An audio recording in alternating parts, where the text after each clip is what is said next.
She pressed herself against the graffiti-covered plexiglass, her designer blouse, the one she'd spent 2 paychecks on, now clinging to her skin like a second layer of humiliation. Her mascara ran in black rivulets down her cheeks, mixing with tears she refused to acknowledge. Across the street, through the floor-to-ceiling windows of Castellanos, she could see them. All of them. Her former colleagues, the people who'd smiled at her this morning, now raising champagne flutes in celebration, celebrating her termination. "Miss," an elderly woman touched her arm. "You're shaking. Are you all right?" Maya couldn't answer. Her phone buzzed again, another text from her mother asking about the promotion she'd been promised. Another reminder that she'd just lost the job that was supposed to save her family's struggling bakery. Another notification that rent was due in 48 hours, and her bank account now held exactly $372. The bus that would take her back to her studio apartment in the industrial district wouldn't arrive for another 20 minutes. 20 minutes to stand here, soaked through, watching Victor Castellano, the man whose one word had destroyed her career, clink glasses with the board members who'd escorted her out like a criminal. She'd seen it happen in slow motion. Victor entering the conference room where she'd been presenting her year-end analysis. Victor leaning down to whisper something to the CEO, the CEO's face darkening, security appearing at her elbow before she'd even finished her sentence. "Effective immediately," they'd said. "Don't return to your desk. We'll mail your belongings." No explanation. No severance. Nothing. And when she'd tried to ask why, when she'd looked directly at Victor Castellano, with confusion and desperation in her eyes, he'd simply looked through her, as if she were invisible, as if she were nothing. The worst part? This morning, before the meeting, he'd held the elevator door for her, made a joke about the terrible coffee, smiled at her with those ice-blue eyes that every woman in the office fantasized about. She'd actually thought, God, she'd been so stupid. She'd thought maybe he was finally noticing her. Instead, he'd noticed her enough to annihilate her. Maya's phone buzzed. Not her mother this time. Her landlord. "Rent's late again this month, and it's only the 28th. Third strike, Maya. I need confirmation of payment by tomorrow, or I'm starting eviction proceedings. I've been patient." Her hands trembled as she typed back, "We'll have it. I promise." A lie. She had no idea how she'd have it. The bus finally arrived, belching diesel exhaust into the rain. Maya climbed aboard, found a seat in the back next to a man who smelled like cigarettes and defeat, and watched the glittering downtown skyline disappear behind her. Every mile took her further from the life she'd built, closer to the reality she'd been running from since her father's death left them drowning in medical debt. She'd been so close to breaking even, to breathing, to helping her mother keep the bakery that had been in their family for 3 generations. The promotion would have meant a 40% raise, would have meant survival.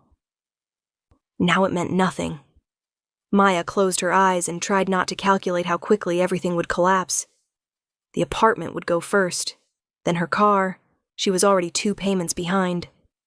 Then her mother's bakery, because Maya had been secretly paying the commercial rent for the last 8 months, and her mother thought business was just slow, not catastrophic.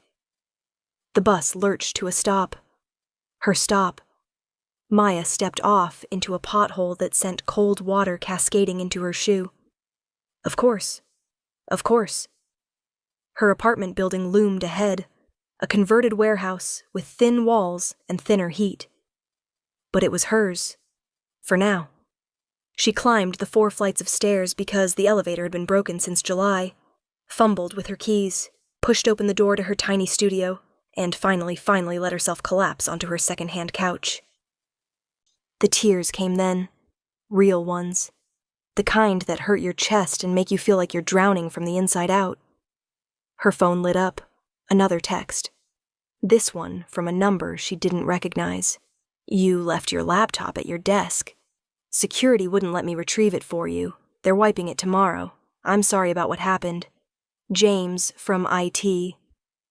Her laptop, the laptop with all her personal files, her portfolio, her contacts, everything she'd need to find another job.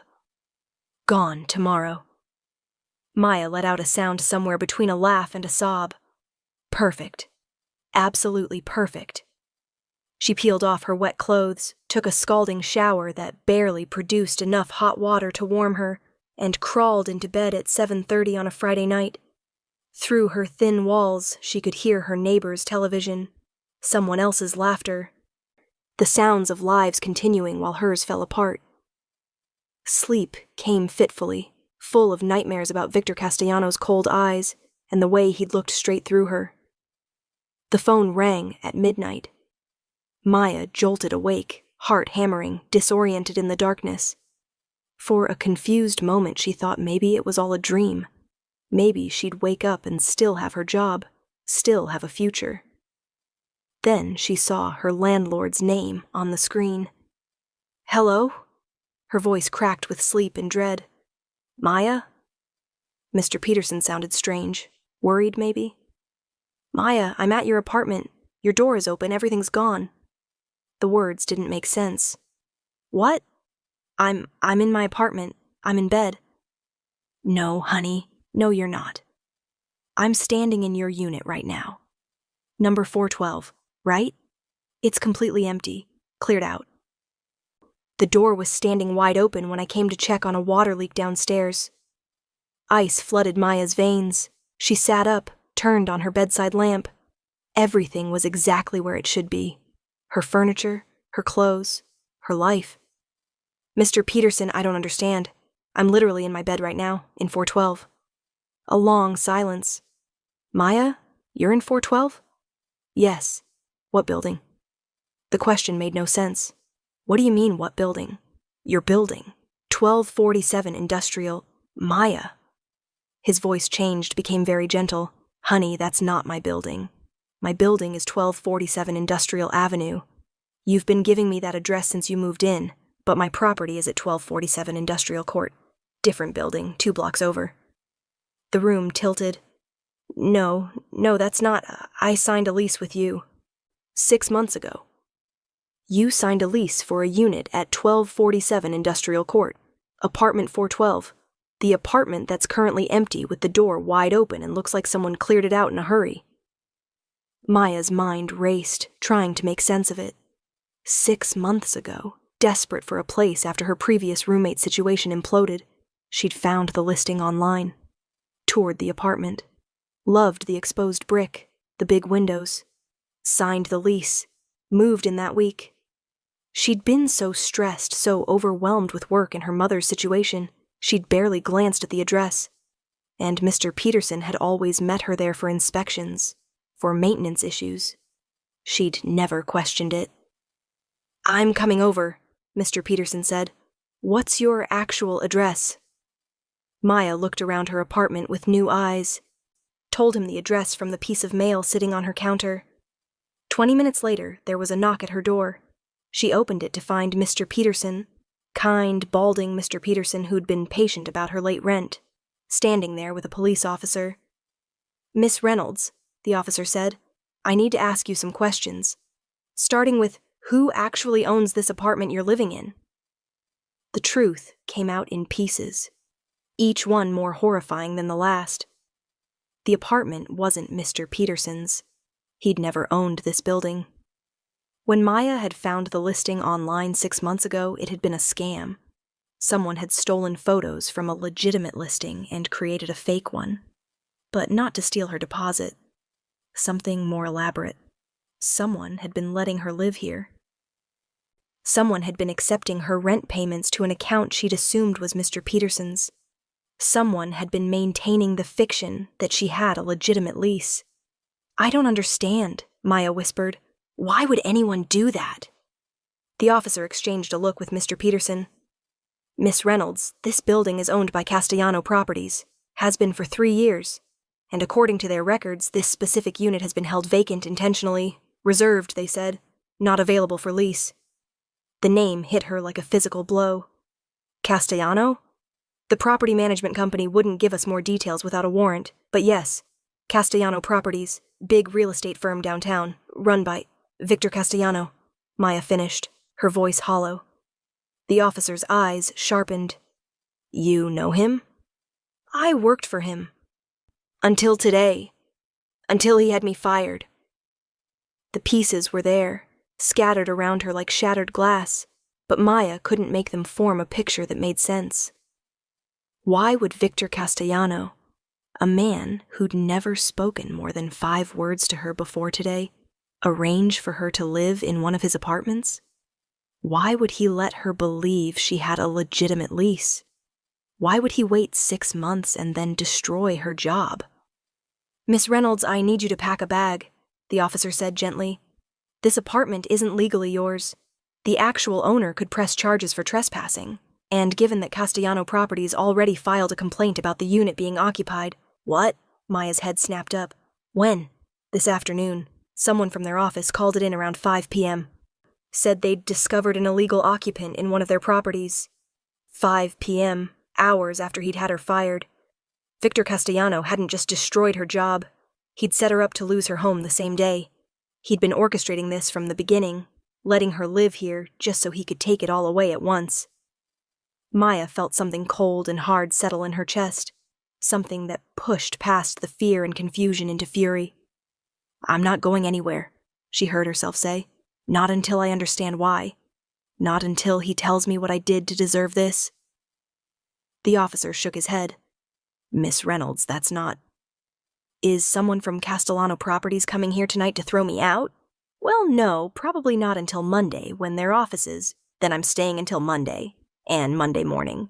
I'm going to their headquarters, and I'm going to get answers." Mr. Peterson looked worried. "Maya, honey, maybe you should just—" "I have $372 to my name," Maya said quietly.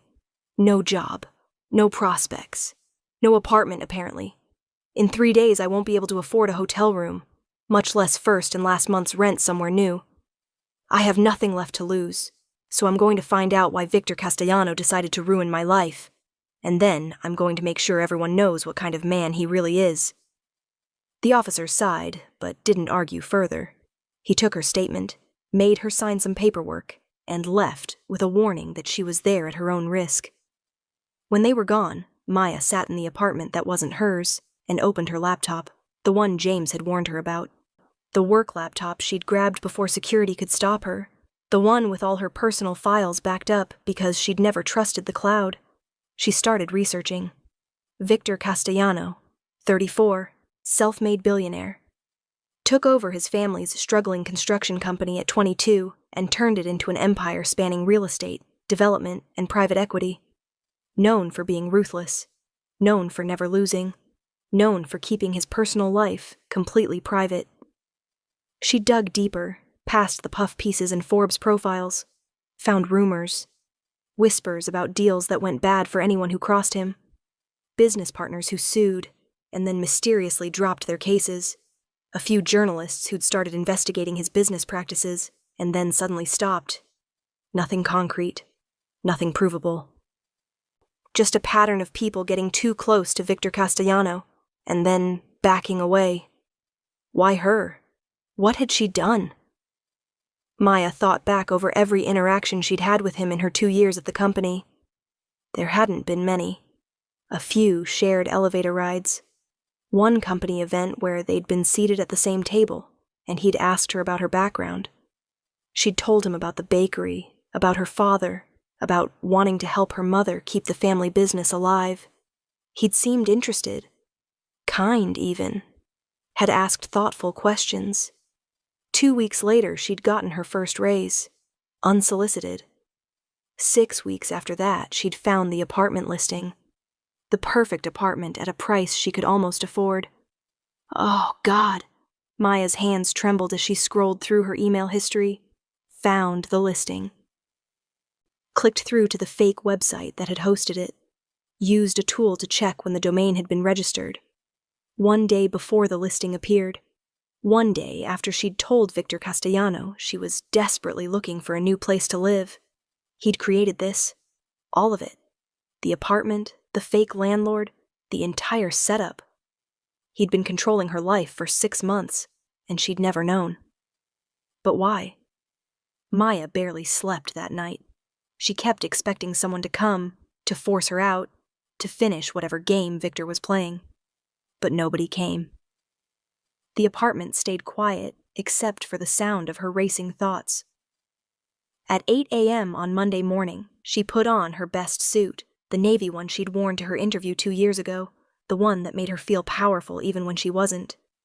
She did her makeup carefully, covering the dark circles under her eyes, pulled her dark hair back into a sleek bun, looked at herself in the mirror, and barely recognized the woman staring back. She looked harder than she felt. Good. The Castellano Properties headquarters occupied a gleaming tower in the heart of downtown. Maya had walked past it 100 times, never imagining she'd be storming in demanding answers from its owner. The lobby was all marble and chrome, designed to intimidate. It worked. Maya felt small and out of place among the expensive suits and clicking heels, but she walked up to the reception desk like she belonged there. "I need to see Victor Castellano." The receptionist, a polished woman in her 50s, gave Maya a practiced smile that didn't reach her eyes. "Do you have an appointment?" "No." "I'm afraid Mr. Castellano doesn't take walk-in meetings. If you'd like to schedule, tell him Maya Reynolds is here. Tell him I'm staying in the lobby until he sees me. Tell him I have questions about apartment 412 at 1247 Industrial Avenue, and if he doesn't answer them, the police will be my next stop." The smile vanished. The receptionist picked up her phone, turned away slightly, spoke in a low voice. When she turned back, her expression had changed to something between curiosity and pity. "Top floor, he'll see you now." Maya's heart hammered as the elevator climbed. She'd expected to be thrown out. Expected security. Expected anything but this. The elevator doors opened directly into a penthouse office that was more like a luxury apartment. Floor-to-ceiling windows overlooked the entire city. Modern art on the walls, each piece probably worth more than Maya would earn in a lifetime. And there, standing by the windows with his back to her, was Victor Castellano. He turned when she entered. In the 2 years she'd worked at his company, Maya had maybe seen him up close a dozen times, had maybe heard him speak directly to her 3 or 4 times, but she'd never been alone with him like this. Never had his full attention focused solely on her. It was terrifying. He was tall, well over 6 feet, with dark hair swept back from a face that magazines called devastatingly handsome, and Maya privately thought looked more dangerous than attractive. Sharp jaw, ice blue eyes that seemed to see straight through people, expensive suit that probably cost more than her car. "Maya." His voice was deep, calm, completely unbothered. "I've been expecting you." "You've been expecting me." She forced herself to stay by the elevator, not to step further into his territory. "You ruined my life, and you've been expecting me." "I didn't ruin your life." He moved away from the window, closer to her. "I saved it." "Saved?" Maya felt hysterical laughter bubble up. "You had me fired. You tricked me into living in an apartment I didn't actually rent. You set me up to be evicted. I gave you 6 months of safety," Victor interrupted, his voice hardening. 6 months where you could sleep at night without worrying about Marcus Chen finding you." The name hit her like ice water. Maya went very still. "I don't know what you're talking about." "Yes, you do." Victor pulled out his phone, tapped the screen, held it out to her. "Your former roommate. The one whose apartment you fled in the middle of the night 6 months ago. The one you got a restraining order against. The one who violated that order 17 times before the police finally took it seriously." The screen showed a police report. Her police report. The one she'd filed after Marcus, her roommate's boyfriend, who'd started watching her, following her, leaving notes under her door, had broken into her bedroom while she was sleeping. "How do you have that?" Maya whispered. "Because I have people who find things out. Because when you showed up to work 6 months ago with a bruise on your wrist, you tried to hide with concealer. I had someone look into it. Because when I asked if you were safe and you lied and said you were fine, I made sure you actually would be." Maya's mind reeled. "The apartment is mine. Was mine. I had it held vacant because I knew eventually I'd find a use for it. When I found out you were sleeping on a friend's couch and desperate for a place to live, I created the listing. Made sure it was affordable enough that you'd take it. Made sure Marcus Chen would never be able to find you there. You can't just— Maya struggled to find words. You can't just arrange someone's life without their knowledge. That's not saving me. That's controlling me. You're right. Victor set his phone down on his desk. It is. I'm not pretending to be noble, but answer me this. In the last 6 months, has Marcus Chen contacted you even once? Maya thought back, realized with a start that he hadn't. For 6 months, she'd finally felt safe. Finally been able to sleep without triple-checking her locks. Finally stopped jumping at every sound. How?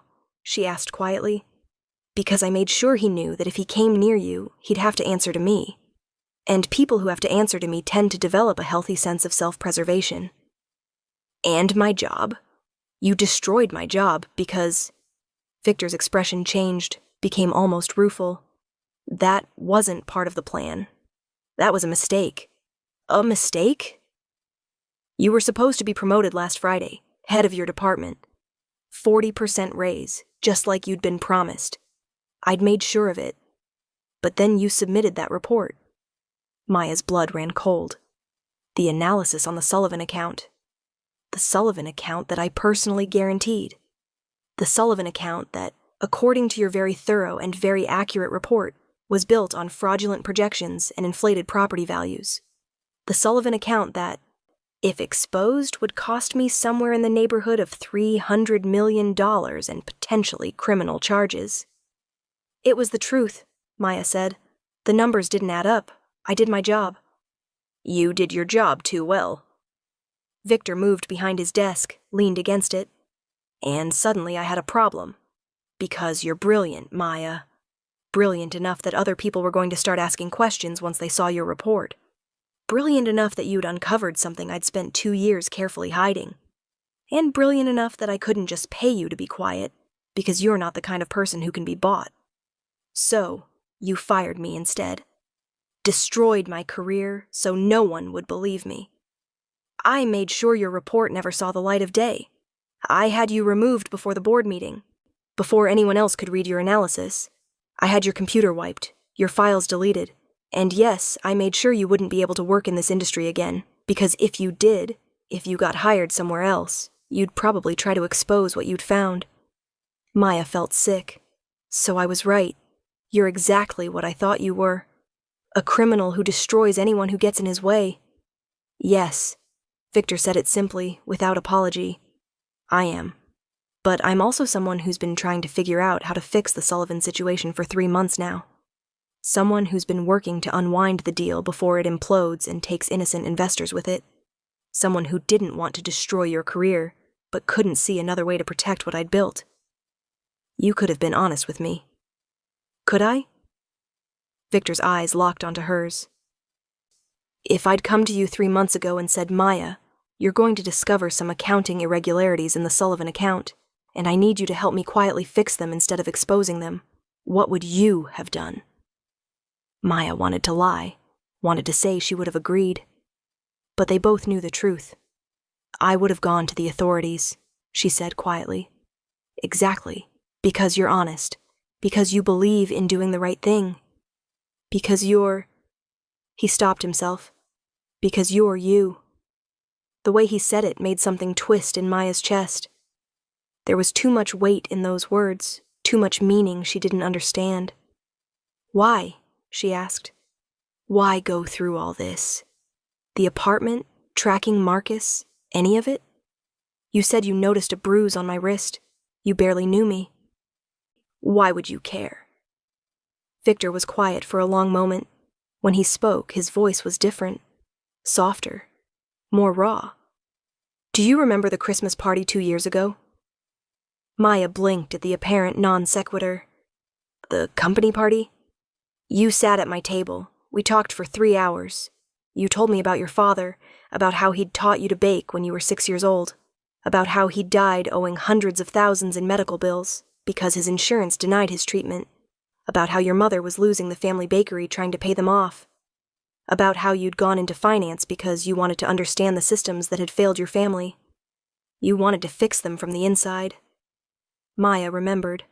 She'd been nervous, intimidated by Victor Castellano, unsure why he kept asking her questions. She'd talked too much, drunk too much wine, told him things she'd never told anyone at work. "You said something at the end of the night," Victor continued. "You said, people like my father don't matter to people like you. We're just numbers on a spreadsheet.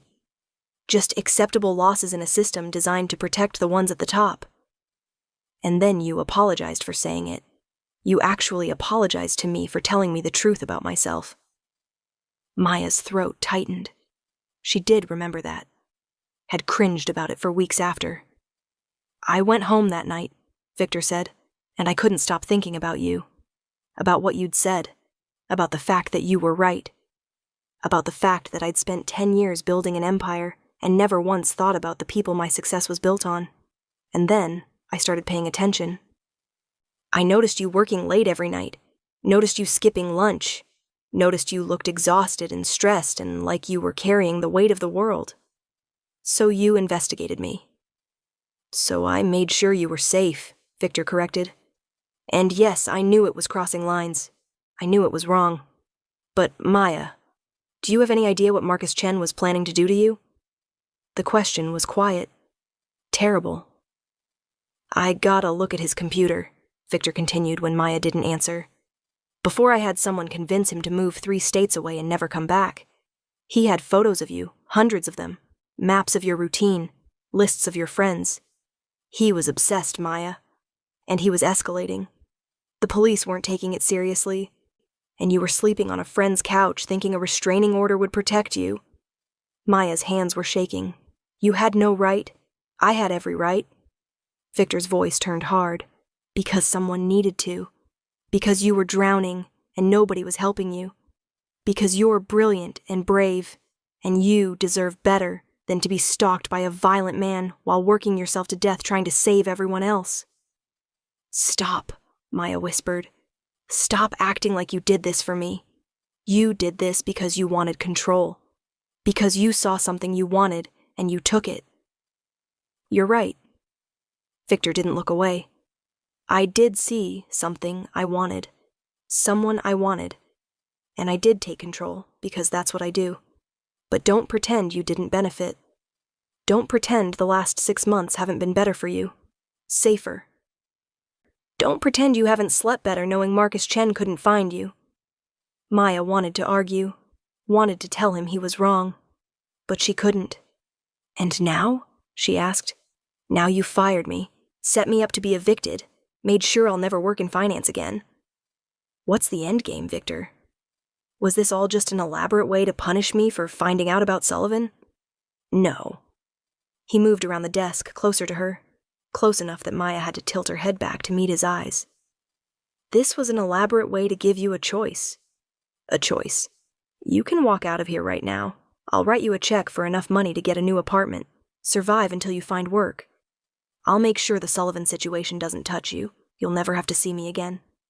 Or you can help me fix it." Maya stared at him. "Fix Sullivan? After you just destroyed my career so I couldn't expose it?" "I destroyed your career at that company. I made sure you couldn't work for any of my competitors. But I never said anything about working for me. You want to hire me. I want to make you my partner." Victor's eyes were intense, burning with something Maya couldn't name. "Not just at the company, in everything. I need someone brilliant enough to help me unwind Sullivan without it becoming a criminal case. Someone with the skills to restructure the deal, protect the investors, minimize the damage. Someone who understands both the numbers and the ethics. Someone I can trust. You want me to help you cover up fraud. I want you to help me fix it." Victor's voice was firm. "Yes, I made mistakes. Yes, I pushed ethical boundaries I shouldn't have. But if Sullivan implodes the way it's heading, it won't just hurt me. It'll hurt 3 pension funds, 2 charitable trusts, and about 1,500 individual investors who trusted me. I can't let that happen. Why should I believe you actually care about those investors? Because you taught me to." The admission seemed to cost him something. 2 years ago, I wouldn't have. 2 years ago, I would have cut my losses and let them burn. But I've spent 2 years watching you, Maya. Watching how hard you work to do the right thing. Watching how much you care. Watching how you sacrifice yourself trying to help everyone else. And it changed me. Made me want to be someone who deserved your respect. Maya's heart was pounding so hard she could barely hear her own thoughts. This is insane. I'm asking you to save 1,500 families from losing their retirement funds. I'm asking you to help me be better than I was. I'm asking you to take a chance on someone who will probably never deserve you, but who will spend the rest of his life trying. The rest of your life? Maya's voice came out shaky. Victor reached out slowly, telegraphing the movement, giving her time to pull away. When she didn't, he cupped her face in his hands. His palms were warm against her skin.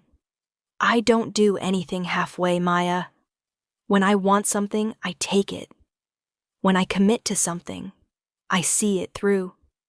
When I claim something as mine, I protect it with everything I have. And I've wanted to protect you, wanted to claim you as mine since the night you told me I was everything wrong with the world, and then apologized for being honest. That's not... Maya's breath caught. You can't just claim people. I already did. His thumb brushed her cheekbone. 6 months ago when I made sure Marcus Chen would never touch you again. 3 months ago when I started working nights, trying to fix Sullivan before you found it. This morning, when I fired everyone on the board who tried to blacklist you from the industry. I've been claiming you, Maya. I've just been waiting for you to realize it. You fired the board? Maya's eyes widened. All 12 of them.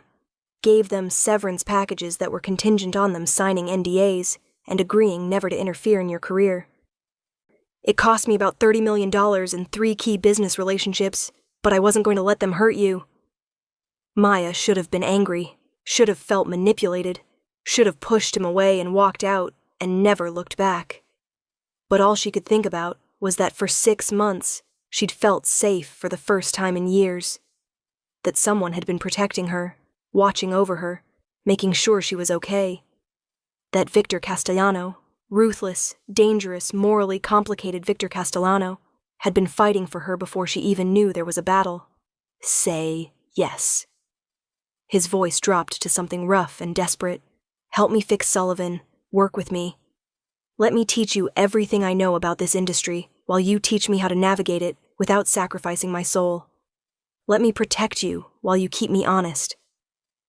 Let me... He stopped, seemed to struggle with the words. Let me love you the way I've wanted to for 2 years. Love? Maya's voice broke on the word. I'm not good at this, Victor admitted.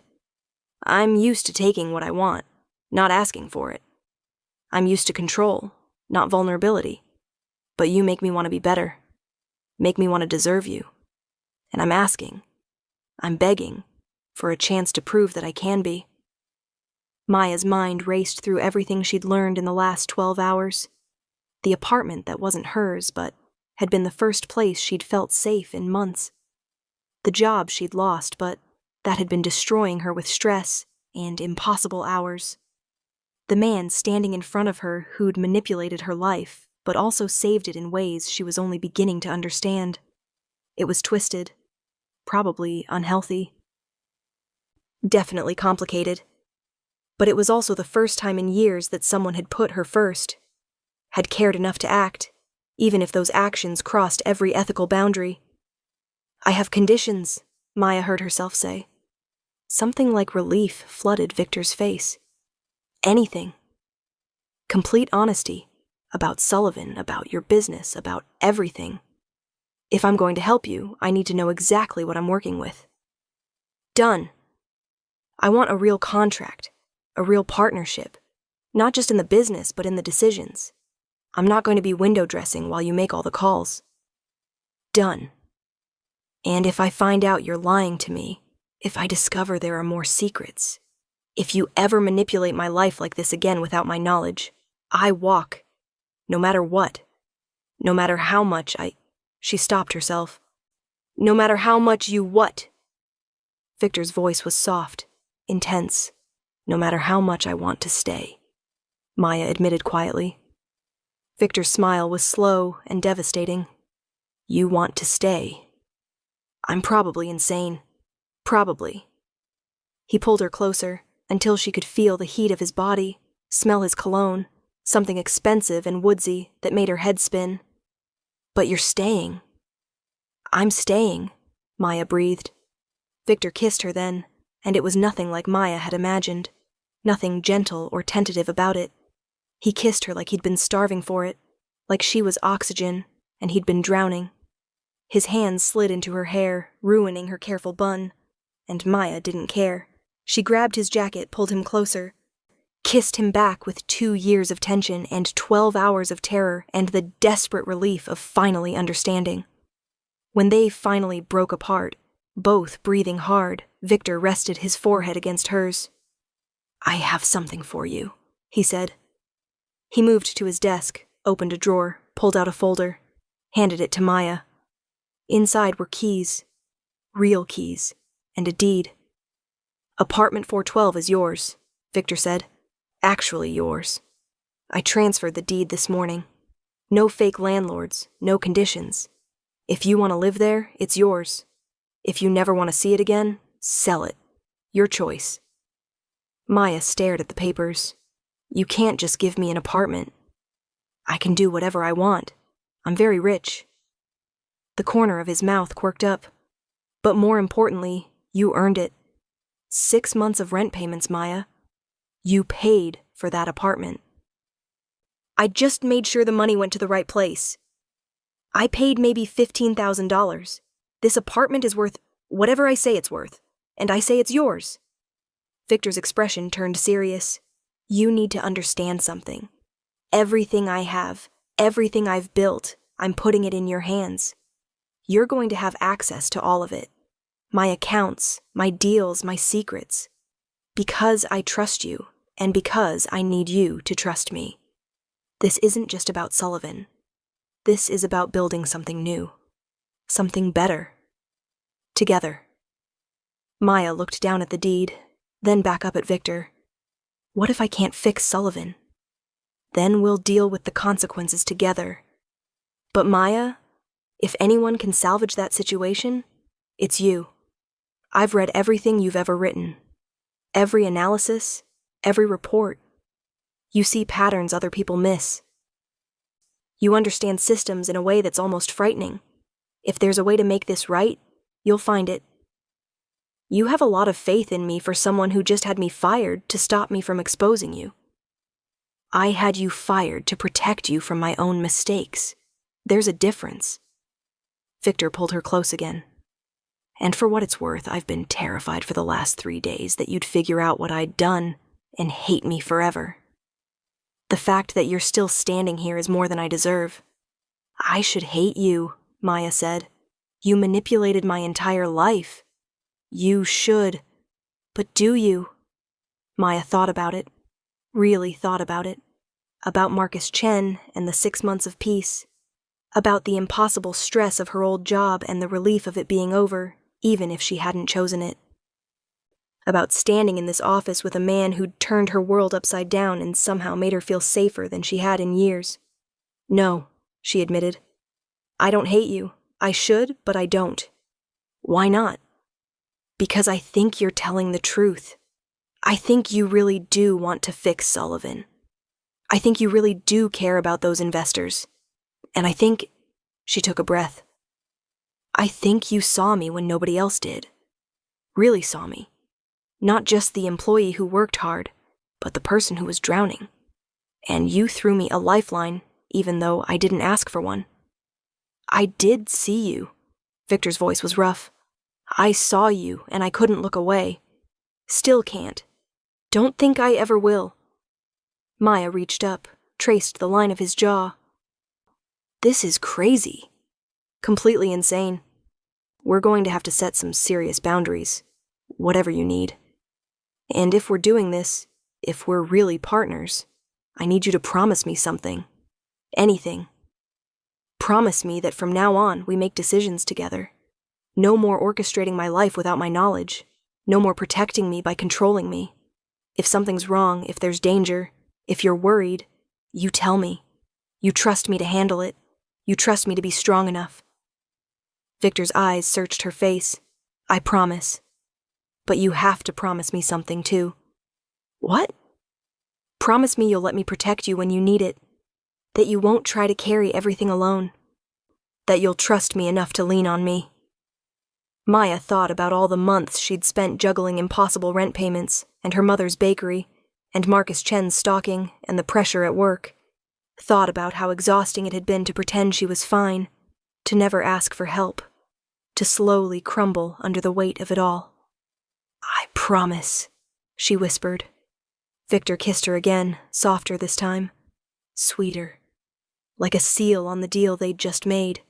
When they broke apart, Maya glanced at the windows, at the city spread out below them. So, what happens now? Now? Victor smiled. Now I introduce you as my new partner at the board meeting in 20 minutes. Now we start restructuring Sullivan together. Now I take you to dinner tonight, and we figure out how to make this work. Now we start building something better. You're not worried about what people will say? About the optics of suddenly hiring the woman you just fired? Let them say whatever they want. Victor's voice turned hard, possessive. You're mine now, Maya. My partner. My equal. Anyone who has a problem with that can find somewhere else to work. Maya should have bristled at the possessiveness, should have objected to being called his. But the way he said it, like she was something precious, something worth fighting for, made her feel cherished instead of owned. Okay, she said. Let's do this. Victor held out his hand. Maya took it. Together they walked toward the conference room where 12 new board members were waiting to meet the company's new co-owner. Where Maya would start the work of fixing Sullivan and proving that ethics and success didn't have to be mutually exclusive. Where she would begin building a future she never could have imagined 3 days ago. As they walked, Victor's phone buzzed. He glanced at it, then showed Maya the screen. A text from an unknown number. Tell Maya her mother's bakery received a substantial anonymous donation this morning. Enough to cover 6 months of commercial rent and a complete kitchen renovation. The donor insisted it remain anonymous, but wanted her to know the bakery is safe. Maya stopped walking, looked up at Victor with tears in her eyes. You can't keep giving me things. I'm not giving you anything. I'm investing in what matters to you. Because what matters to you matters to me now.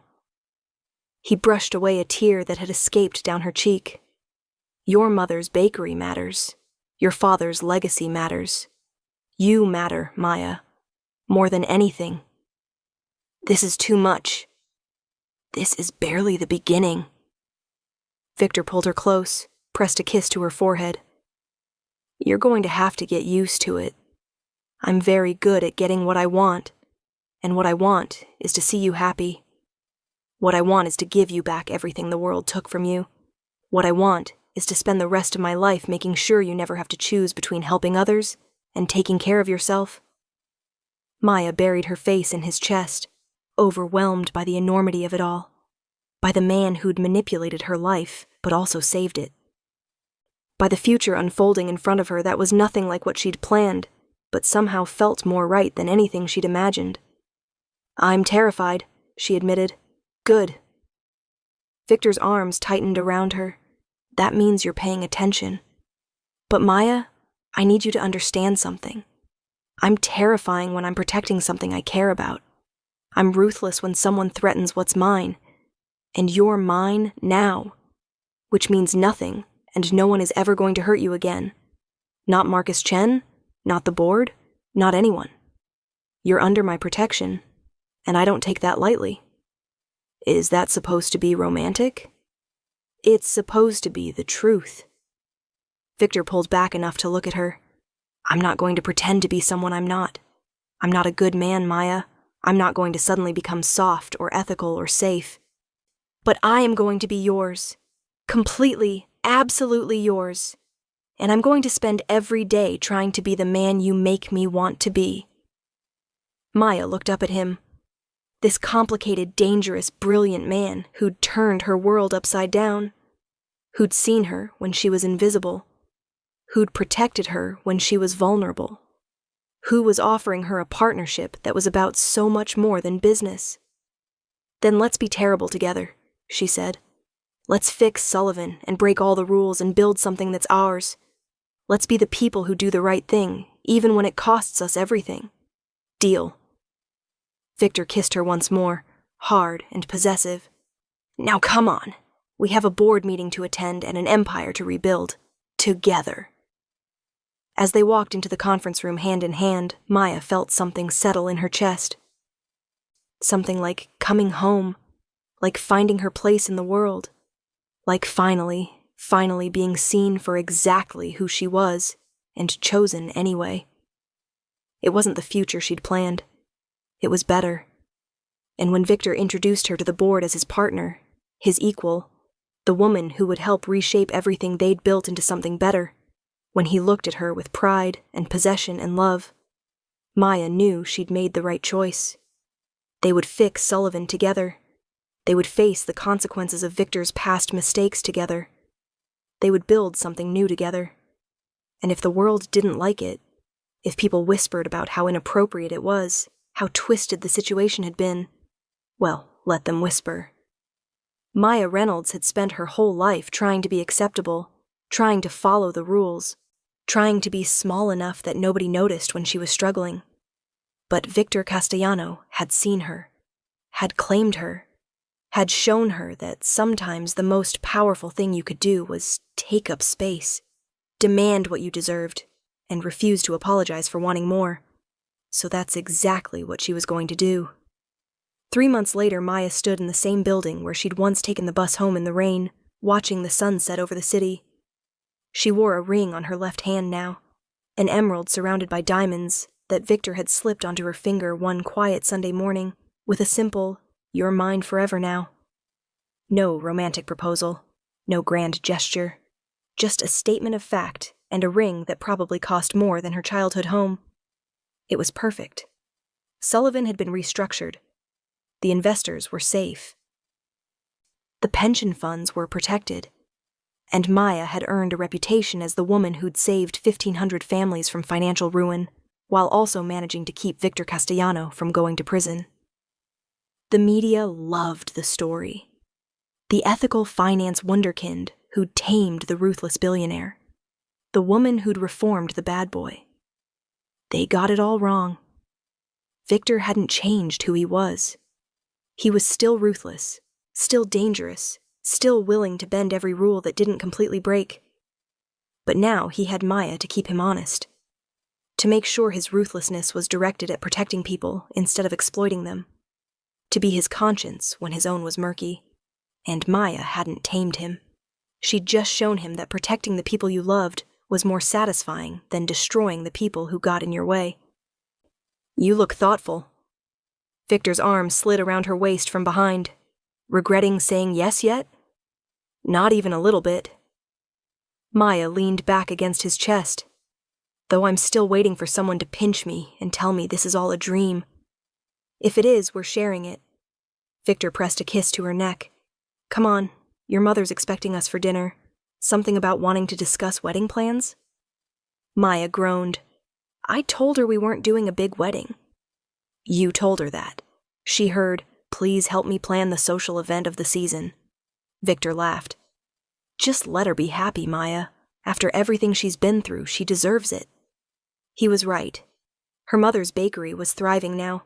Between the anonymous donation and the publicity from Maya's newfound fame, business was better than it had been in a decade.